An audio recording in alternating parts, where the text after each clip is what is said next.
Before we begin, ask yourself this. What would you sacrifice to protect someone you love, even if it meant giving up your own future? If you're drawn to stories of quiet courage and unexpected connection, make sure to like this video and subscribe for more. I used to imagine my wedding as a summer morning, soft light through white curtains, a garden of daisies, my mother humming while she pinned the veil into my hair. But that morning in Boston, the sky hung low with ash-gray clouds, and the only music came from the echo of my heels on the cold marble aisle.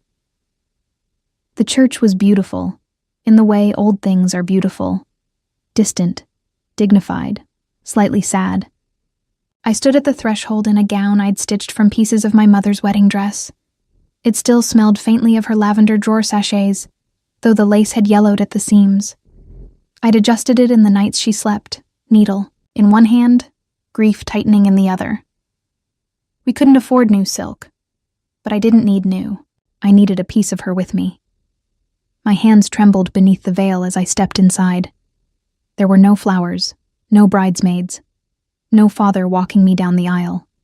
He'd left us with debt and silence years ago. Only Aiden Remington, standing, tall and unsmiling at the altar, flanked by two expressionless men in suits. He didn't look at me.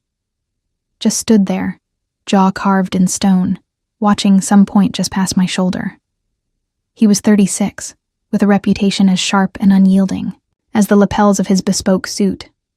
The kind of man whose presence shifted the air in boardrooms, whose voice could sink a deal or revive it. And now, he was my husband, not by love, but by agreement. My mother needed care. Her lungs were failing her, slowly but surely, like a house settling under its own weight. The doctors had a plan. I had none. So when Aiden made his offer, marriage in exchange for financial freedom, I agreed. Not out of romance, but survival. He never promised love. I never asked for it. Still, as I walked toward him, I felt 24 years fold into a single breathless moment. My knees weak, beneath borrowed heels, my heart asking me quietly if I knew what I was doing. I didn't. But I had learned to do difficult things quietly. When I reached him, he didn't take my hand. The minister's voice echoed against the stone, solemn and distant. "Do you, Elena March, take this man?" I whispered. "I do." And when the same question turned to him, he answered not like a groom, but like a CEO closing a deal. "I do." There was no kiss, only a signature, a hollow congratulations from the minister, and a moment of silence so still I thought I could hear the dust settling on the pews. As we turned to leave, a draft swept through the open door, raising goosebumps on my arms. I shivered, and then, unexpected, Aiden shrugged off his charcoal wool coat and placed it over my shoulders. He didn't look at me, didn't speak, but the weight of the fabric, the scent of cedar and something smoky made my throat tighten. It was the first time he touched me. Not skin to skin, but still, a gesture. One I hadn't thought him capable of. We stepped out into the gray. The car was already waiting. Inside, I kept my eyes on the rain-streaked window as the city blurred past. My hand brushed against the inner lining of my gown, feeling for the lacework, but my fingers caught on something else. A slip of paper, stitched into the seam. I waited until we were alone in the guest room of his penthouse, where he'd told me I'd be staying for now. As he disappeared into his study, I unfolded the fragile paper, my mother's handwriting. "If you find this, it means you wore my dress. I always dreamed it would bring you happiness. But if it brought you here, to a choice made out of duty, then I need you to know something. Your father made mistakes, but once, a long time ago, he took a burden that wasn't his, for the sake of someone he loved. I never stopped believing that kind of love matters. Love without pride is the hardest kind to carry. There was no signature, just a smudge where her pen had hesitated, as if even now she still had more to say. A quiet knock. I tucked the letter under my pillow just as Aiden appeared at the doorway. His tie was gone, sleeves rolled. He looked, not tired, not relaxed, but paused, like a man mid-thought, unsure whether to say what was on his mind or let it rot behind his teeth. "I don't expect anything from you," he said, his voice as smooth and precise as it had been in the church. I nodded, waiting. "This isn't love," he added. "It's responsibility. I did what I had to do. So did you." Then, almost as an afterthought, he looked at me. Truly looked. "I don't need love, Elena," he said quietly. "I need honor. That's what matters. That's what's left, when everything else goes." And just like that, he turned away, leaving me alone in a room that smelled faintly of cedar, ink, and unfamiliar wealth. But I didn't cry. I just sat there, my fingers pressed to my chest, coat still wrapped around my shoulders. And for the first time since the deal was struck, I wondered, who was this man I had married? Not the ruthless millionaire the world warned me about, but someone who, even in silence, had chosen to put a coat on my shaking shoulders. The penthouse was beautiful in the way that hotel lobbies are beautiful. Polished, symmetrical, silent.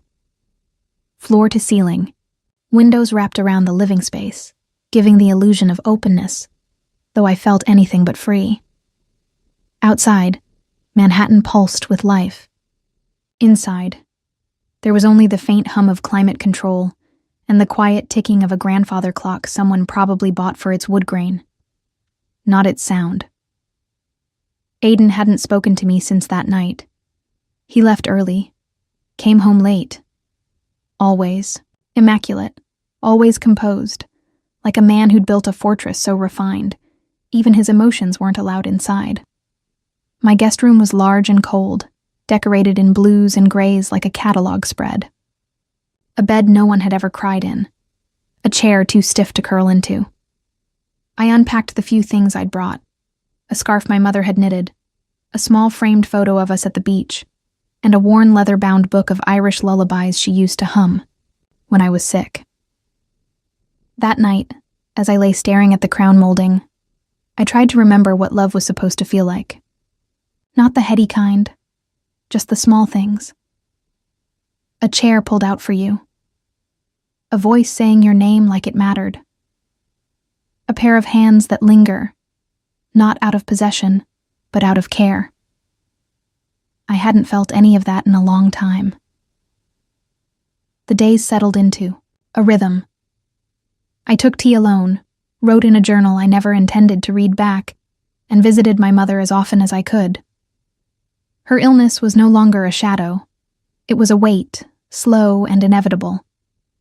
But she still smiled when I walked in, still asked about that husband of mine. Her eyes always kind, even when rimmed with pain. I didn't lie. I just didn't elaborate. Aiden had paid for the best oncologist in the state, a private room, and full-time nursing staff. It was part of the contract, but no line in any document said he had to send her flowers every Tuesday, or bring real books to her room instead of the cheap hospital magazines. He never stayed long, never spoke much, but he always looked at her, like he saw something familiar. I started watching him more closely. He worked in a glass-walled office at home, near the east-facing windows. From the hall I could see him through the pane, focused, still, like a man holding back a storm with sheer posture. I never interrupted, but once I left a cup of coffee on the ledge just outside the door.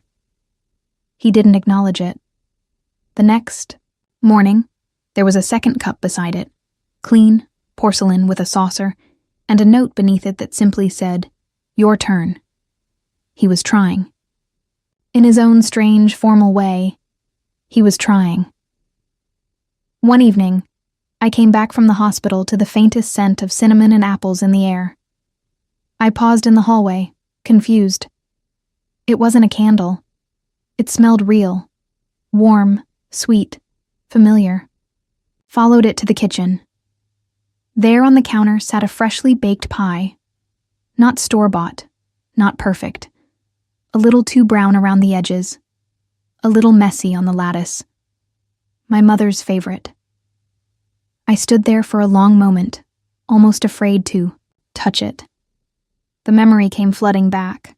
The first time I made her a pie at age 10, using too much cinnamon and barely enough sugar. She'd eaten it anyway, tears in her eyes and laughter in her voice. It had taken me hours to find the right recipe. I never told anyone. I wasn't sure I even remembered sharing that story. But I had. With Aiden. Briefly. On the way home from our wedding, when I thought he wasn't listening. Later, I found the housekeeper and asked about the pie. She smiled softly. He told me to find your mother's recipe, miss. Said it was urgent. I returned to my room that night, carrying a single slice wrapped in linen. I sat by the window, lights of the city blinking like quiet thoughts, and took a bite. It wasn't perfect, but it tasted like someone tried. For the first time since I stepped into this life, I felt something shift. A crack, small but unmistakable, in the glass wall between us. The next morning, I placed a folded note on the kitchen island. Thank you. She would have loved it. When I returned from the hospital that evening, there was no reply. Just a second, pie cooling by the window, and beside it, a small recipe card in tidy handwriting. Not his mother's. He had tried to make it himself. And suddenly, I wasn't looking at a man who didn't care. I was looking at a man who didn't know how to say it. Some truths don't strike like thunder. They arrive slowly, like fog through a cracked window, quiet, cold, and irreversible. It began with a box in the attic. I hadn't meant to find it. I was looking for a blanket, something older, warmer than the sterile whites that filled the guest linen closet. The attic was barely used, its floorboards creaking like they remembered better days. Everything smelled like cedar and old paper. A small trunk sat near the far wall, untouched by dust, locked with a clasp that opened with a soft, resigned sigh. Inside, letters, dozens of them, receipts, copies of loan documents in my father's name. And at the bottom, folded carefully, one sheet of cream paper in my mother's script. Elena. If you are reading this, it means you've been asked to carry something that was never meant to be yours. I want you to know the truth. I sat down on the attic floor, my legs numb beneath. Your father made a promise 20 years ago. It was a bad promise, but he made it for the right reason. A friend, his cousin really, was in danger of losing everything.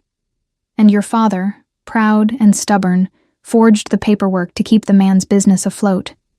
It was stupid, illegal, but it saved dozens of jobs. And it buried us.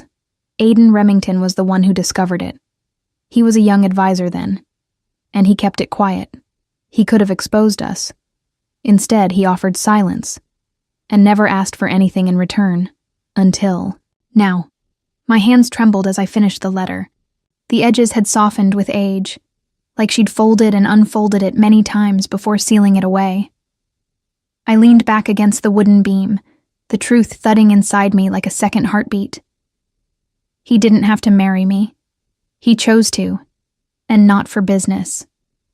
Not for image, but because he was honoring a debt I hadn't known we owed.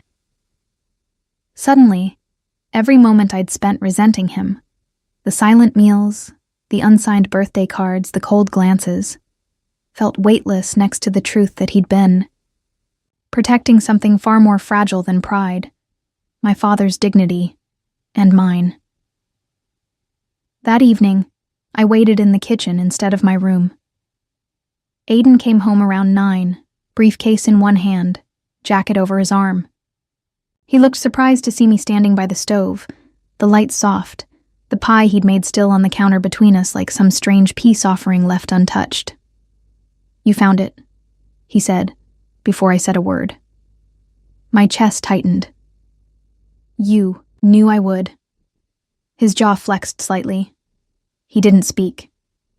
You could have told me, I said, quieter now. You should have.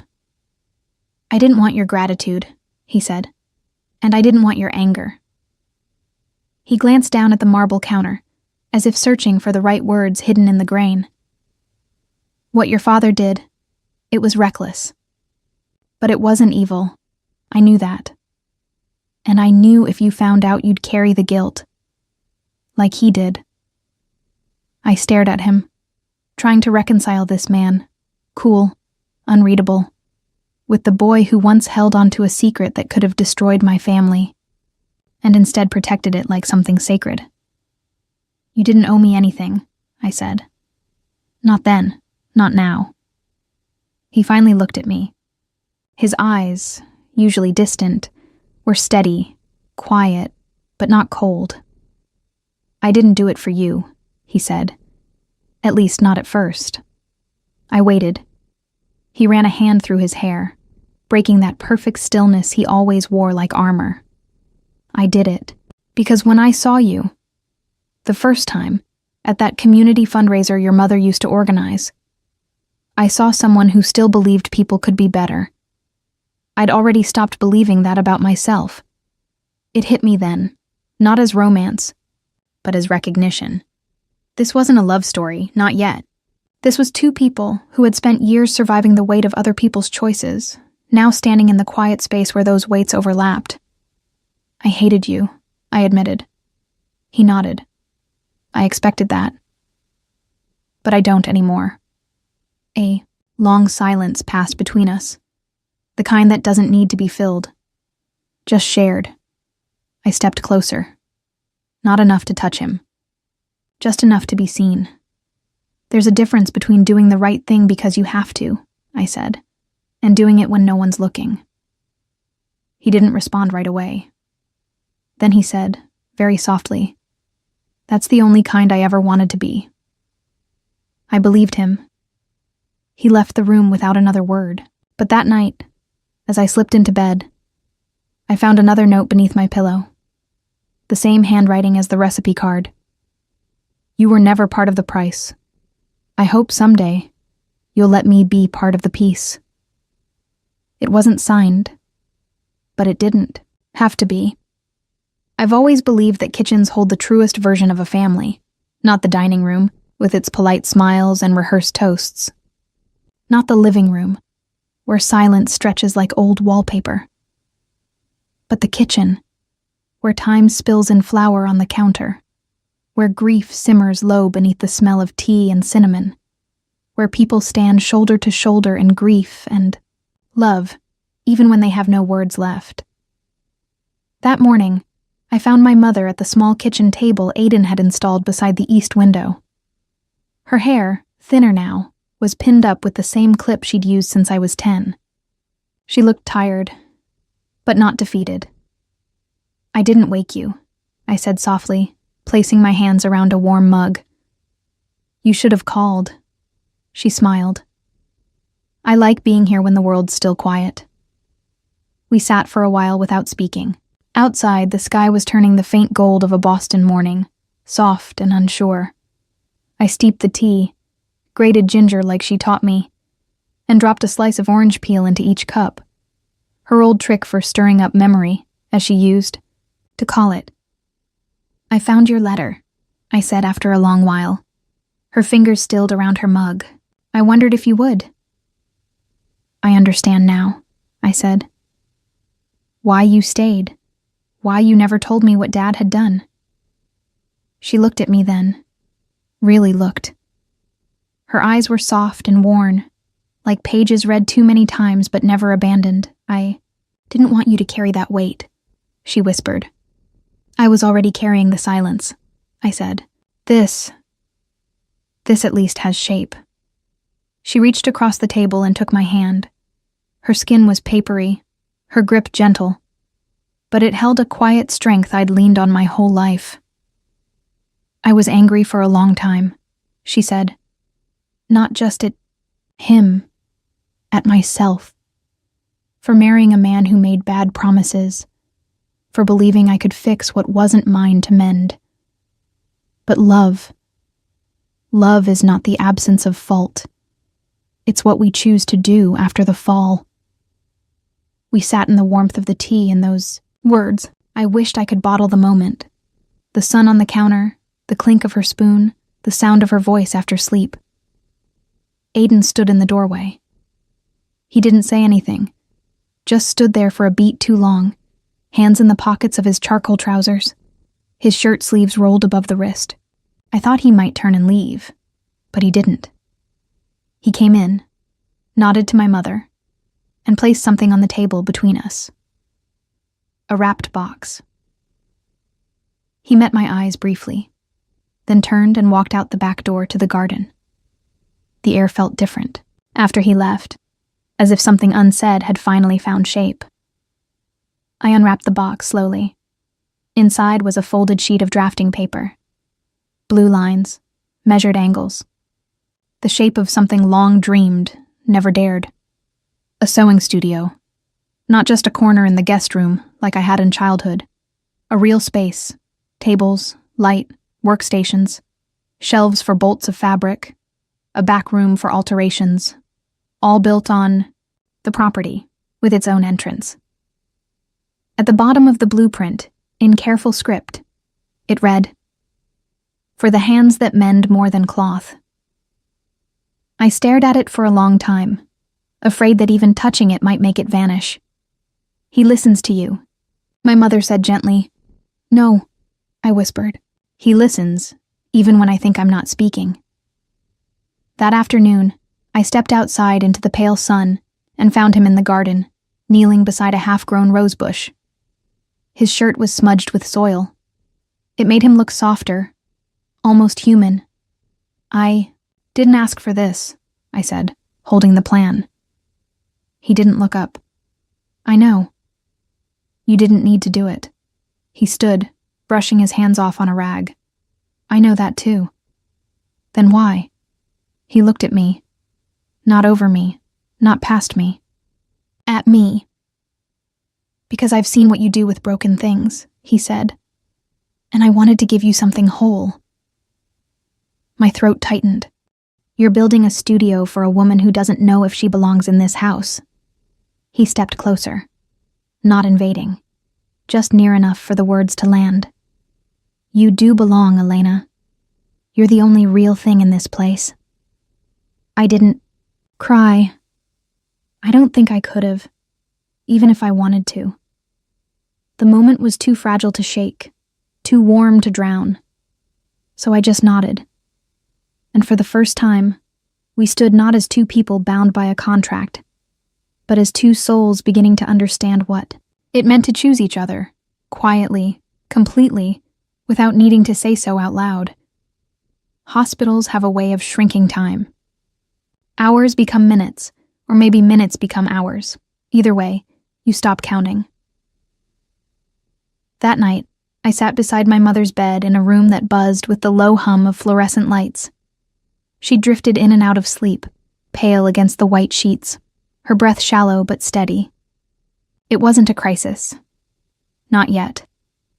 But the nurse had called and said, "You might want to be here." And I knew what that meant. I hadn't called Aiden. I didn't expect him to come. But around 11, I looked up and found him standing just outside, the doorway, his suit slightly rumpled, tie loosened. He held nothing in his hands. No flowers. No file. Just himself. For a moment, neither of us spoke.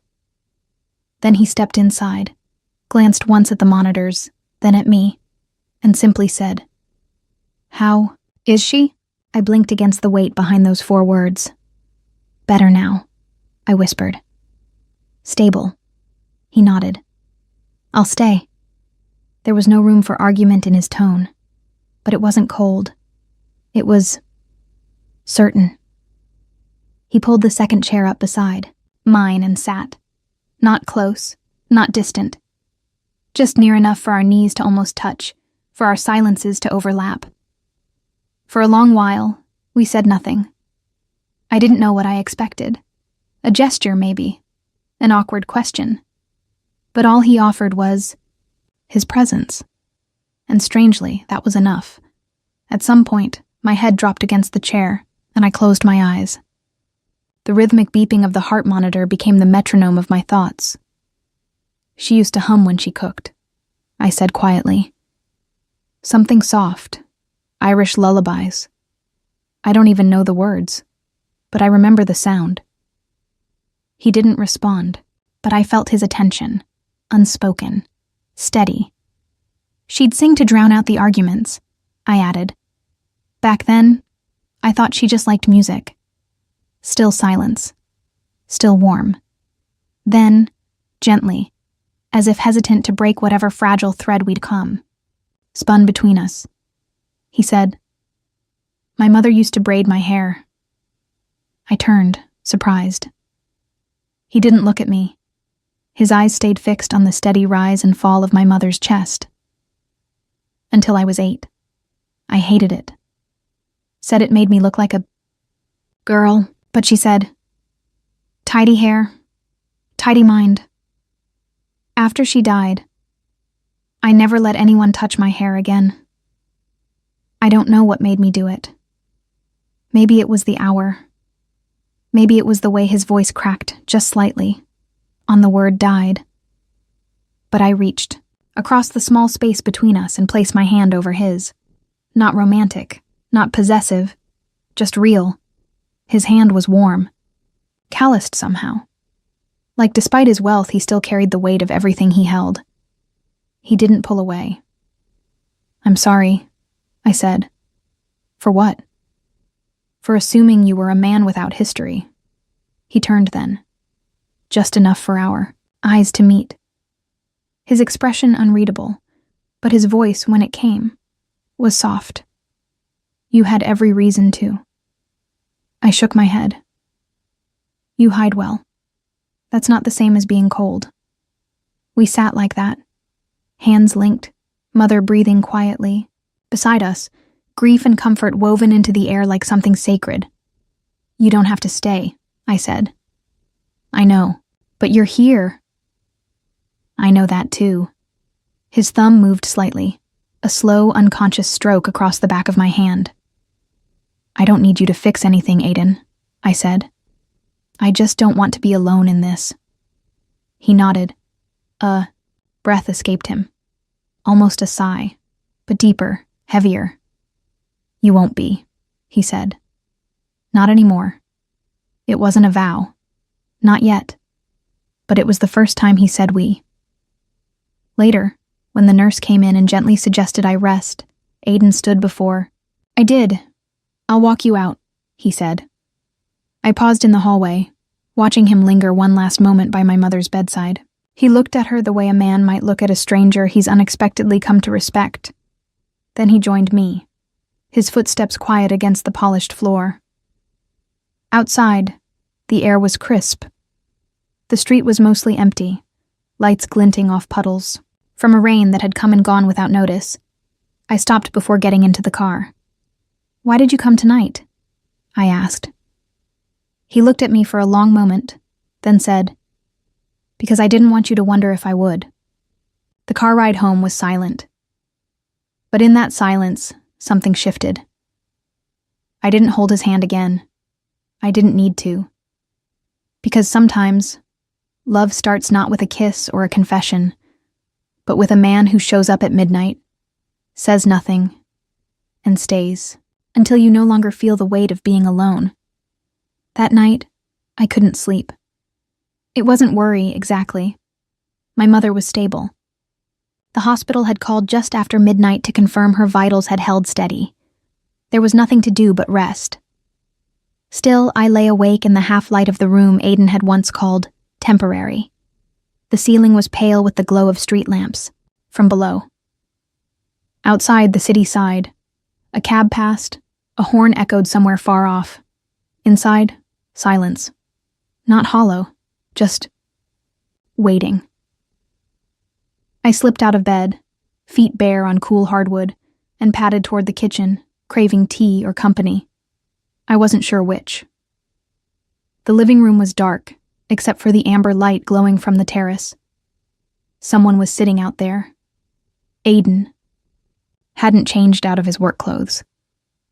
The sleeves of his white shirt were rolled up to the elbows, his tie loosened but not removed. He sat with his back slightly hunched, one hand holding a cup, the other resting on his knee. Not tense. Not relaxed. Just quiet. I watched him through the glass door, the way his shoulders rose and fell slowly, like the weight of the day hadn't lifted yet. I opened the door without speaking. He didn't flinch, didn't turn. Just said softly, "Couldn't sleep?" I shook my head, then realized he wasn't looking. "No," I answered. "Me neither." The wind brushed against my face, carrying the faint scent of cedar from the planters he'd arranged along the railing. I stepped closer, arms folded against the chill. "Do you mind?" I asked. He gestured to the chair beside him. "It's your terrace." I sat, pulling my knees up slightly, the way I used to when I was a child sitting on porch steps. We were just two silhouettes in the golden dark, a meter apart, surrounded by the hum of a sleeping city. "Do you always stay up like this?" I asked. "Only when I don't know what to do next." The honesty in his voice startled me. "What don't you know?" He glanced at me then, not sharply, just long enough to measure whether I could be trusted with the answer. "I don't know how to be the kind of man who stays," he said. "Not really." I let the silence absorb his words. He set his cup down. "My father never stayed. My mother tried. She gave up when she realized he only came home to rest, not to belong." I turned toward him slightly. "But you came tonight." "I did. You stayed." "I did." He looked at me again, this time longer. The lines around his eyes were soft, unguarded. "I didn't expect this life," he said. "Marriage, you, all of it. Neither did I. But here we are." I nodded. "Here we are." The wind picked up, rustling the ivy on the far wall. I tucked a loose strand of hair behind my ear. Aiden reached into the basket beside his chair and pulled out a folded blanket, handing it to me without a word. I unfolded it and draped it across my lap. Then, without thinking, I let one edge fall across his knees too. He looked down at the shared fabric between us, didn't move, didn't resist. And in that quiet, I felt the weight of every wall he'd spent years building begin to soften. I turned to him. "Aiden." He looked at me, and in that look, I saw a man unraveling. Not from weakness, but from finally laying down what he had carried alone for too long. "I don't need you to be perfect," I said. "I don't even need you to know the answers."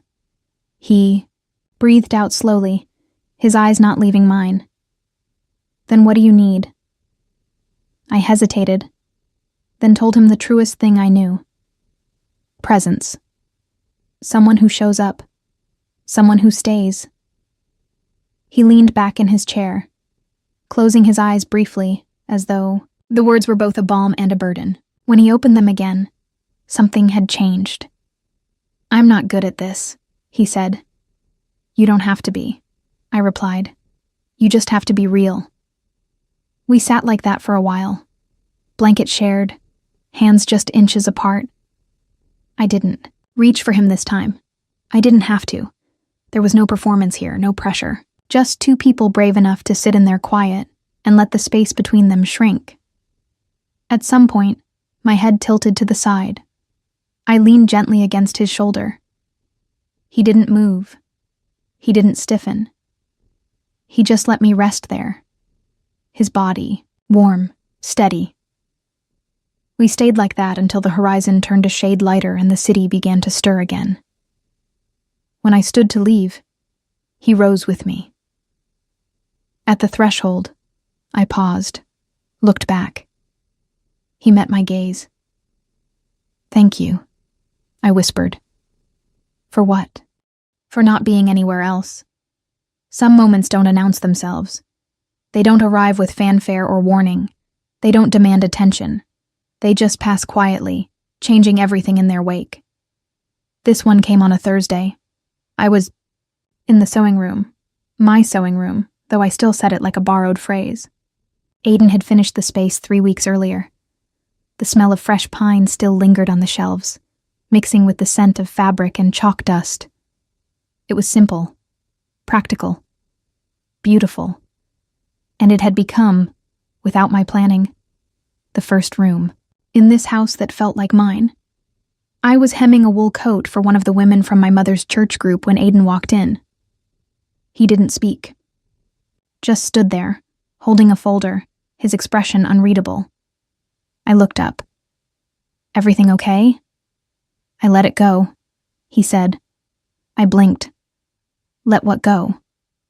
He came forward, placed the folder on the work table, and opened it slowly. Inside was a document, a signed agreement. Or it had been. Aiden had crossed his name out in thick, clean ink. Next to it, a typed release clause. Unmistakable. It was the real estate deal he'd been preparing for months. A multi-million-dollar expansion. A project that would have meant another tower, another triumph, another notch on a belt already crowded with them. I stared at the paper, then back at him. "I thought this deal was essential," I said. "It was," he replied, until I read the site plan again. I remembered vaguely. Some historic district near the edge of the city, aging warehouses, small businesses, forgotten places. "You remember the little sewing supply shop you used to go to with your mother?" he asked. I nodded slowly. Green awning, bell on the door.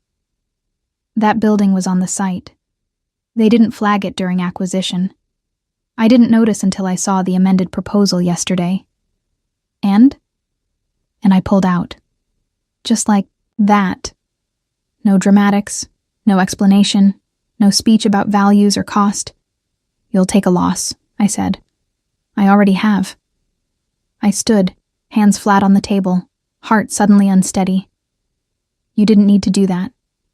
"No," he agreed, "but I couldn't ask other people to lose something irreplaceable just so I could gain something forgettable." He looked at me then, really looked, like he was no longer holding anything back. I used to think progress meant leaving things behind, erasing the old to make room for the new. But not everything should be erased. Some things are worth keeping, even if no one else understands why. For a moment, I saw him not as a businessman or a husband, not even as a man who had done something noble. I saw him as someone choosing, deliberately, fully, to be good. "Thank you," I said. He shrugged, but there was a trace of vulnerability in the gesture. "I didn't do it for gratitude." "I know," I said. "That's why it matters." I walked around the table, stopped in front of him. "You've been protecting so many things that didn't belong to you," I said. "My father's secrets, my mother's health, this house, this name, this marriage." He met my eyes, waiting. "But you can't carry all of it alone," I finished. "You're allowed to let someone stand beside you now." A long pause. Then softly, he said, "I don't know how." "You don't have to. Just don't walk away when someone reaches for you." I took his hand. His fingers curled around mine. Not tightly, not with desperation. Just enough to say I'm here. We stood like that in the late afternoon light, surrounded by pins, bolts of fabric, and the quiet ache of unspoken things finally finding voice. That evening, we had dinner in the kitchen. Just the two of us. No staff, no silver trays. He'd made soup. It was slightly too salty. I didn't mention it. He'd learned to cook not for perfection, but for presence. Later, as we sat by the fire, my mother walked in slowly, wrapped in her shawl. She watched us, smiling in that quiet, Tired way of people who have lived long enough to understand that peace is earned slowly. You know, she said, settling into her chair, your father once gave up a partnership for a promise he made to me. No one ever called it love. But it was. It just looked different than the poems. I looked at Aiden. He was already looking at me. Love, it seemed, didn't always arrive with grand gestures. Sometimes, it looked like a man who let go of power just to preserve something sacred to someone else. Sometimes, it looked like staying. A year has passed since the morning Aiden stood in my sewing room and told me he'd let it go. It was the beginning of everything, not in the way fairy tales tell it, not with music swelling or fireworks in the distance. No. Ours began with stillness, with a man setting down the weight he thought made him powerful, and with me learning that love is not a rescue. It's a return. The world didn't change. Not much, but the light did. This morning, I rose before the city stirred. I made coffee, the way Aiden likes it. Strong, 2 sugars, 1 stir counterclockwise. I still don't know why he prefers it that way, but I do it, because some details don't need reasons. They just need remembering. He was already awake, sitting in the fais. Garden behind the kitchen, sleeves rolled, reading something in that quiet way of his, eyebrows slightly drawn, lips relaxed. His hair's longer now, softer. I think he's let it grow because I once told him I liked the way it curled at the ends. Morning, I said gently, handing him the cup. He took it, fingers brushing mine. Thank you.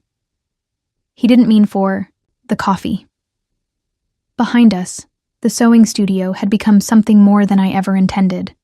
I now teach 3 mornings a week, mostly older women, some young ones, all carrying invisible threads of grief and hope.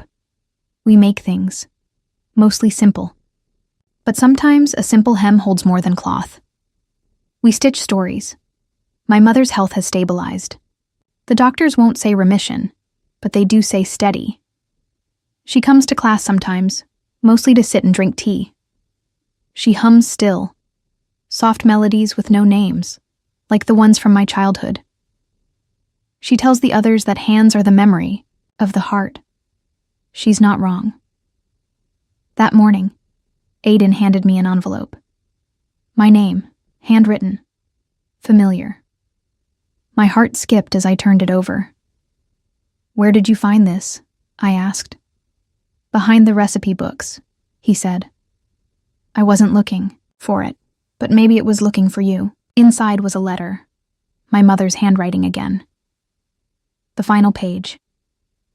If you found this, it means the world didn't end. I always feared it might, but somehow, you're still here, stronger. Elena, you were never meant to live someone else's idea of love. I wanted you to have something quieter, steadier, not a man who needed to be rescued, a man who already knew how to stay. If he's reading this with you, let him know I see him, and I forgive him, and thank him. I looked up. Aiden's eyes were already shining. He cleared his throat. I didn't read it. I smiled. You didn't have to. Later, as we folded linens together for the studio, I found one of my own letters, tucked into the basket. My writing this time. I had written it a month after our wedding, before the pie, before the hospital, before he'd stayed. I had forgotten it completely. I don't know you yet, and maybe I never will. But I hope, if I ever find the courage to open my heart again, it's to someone who sees me, not the obligation, not the agreement. Just me. You'd think reading it now would feel foreign, but it didn't. It felt like I'd written it to remind myself that love is a process, not a moment, and that the truest kind doesn't arrive in fireworks. It arrives in quiet mornings, in soft apologies, in the steadiness of someone who chooses to be there long after the world tells them they don't have to be. That night, We sat in the garden. Again, under the soft glow of old string lights I'd insisted we keep after a party last fall. Aiden rested his hand over mine on the table. Not because he had to. Because he wanted to. I still don't understand how I got here, he said quietly. I looked at him, heart full in a way it had never been before. You didn't get here, I said. You stayed. And somehow, that made all the difference. If this story touched your heart, don't forget to give it a like and subscribe to the channel. There's more where this came from. Stories of quiet strength, second chances, and the kind of love that stays.